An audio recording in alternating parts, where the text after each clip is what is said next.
Halo, Assalamualaikum warahmatullahi wabarakatuh. Perkenalkan, nama saya Jumrotun Kasanah dari Prodi Pendidikan Biologi UIN Wali Songo Semarang. Di sini saya akan menjelaskan tentang inflamasi. Apa sih inflamasi?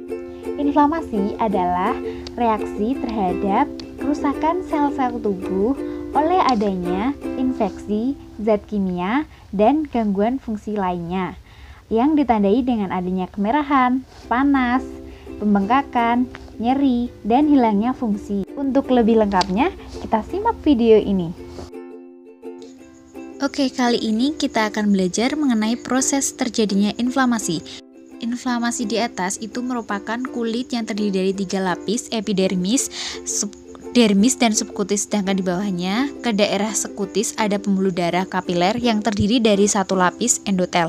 Apabila Anda terluka dengan benda yang tidak steril, maka akan ada mikroorganisme yang masuk, yang mana kemudian akan mengakibatkan makrofag itu mendatangi mikroorganisme tersebut dan melakukan proses fagositosis.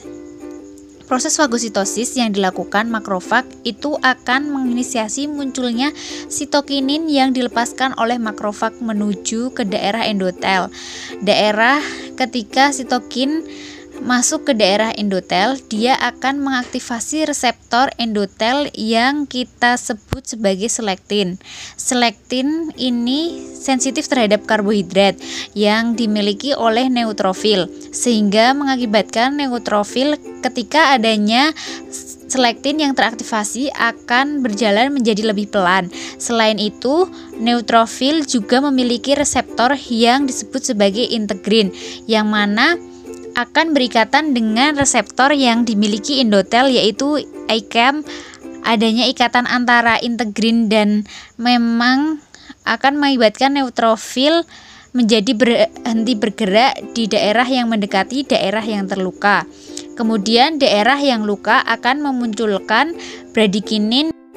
Bradikinin adalah zat yang mampu melebarkan dinding endotel atau kita sebut sebagai kiper mobilitas, sehingga memungkinkan neutrofil menyusup keluar menuju daerah yang mengandung mikroorganisme dan melakukan proses fagositosis. Setelah itu, bradikinin itu pun juga akan mengaktifkan energi di sel, di mana sel mas tersebut akan mengeluarkan histamin.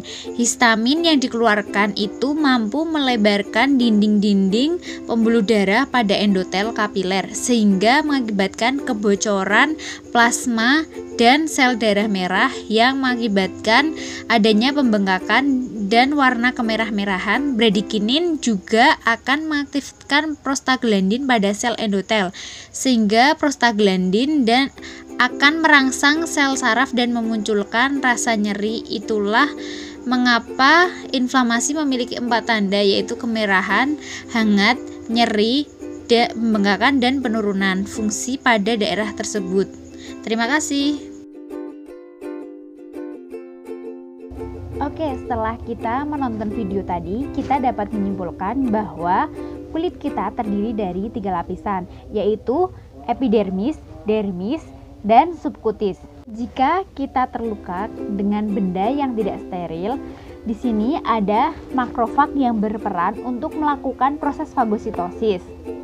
Sedangkan bradikinin adalah zat yang melebarkan dinding endotel yang menyebabkan neutrofil keluar ke daerah yang terkena mikroorganisme dan melakukan proses fagositosis tersebut. Selain itu, sel mas juga akan mengeluarkan histamin untuk melebarkan dinding pembuluh darah.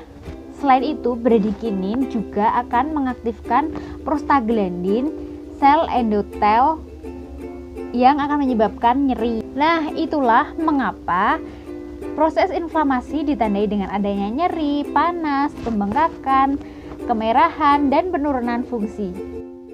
Sekian dari video ini. Terima kasih sudah menyaksikan.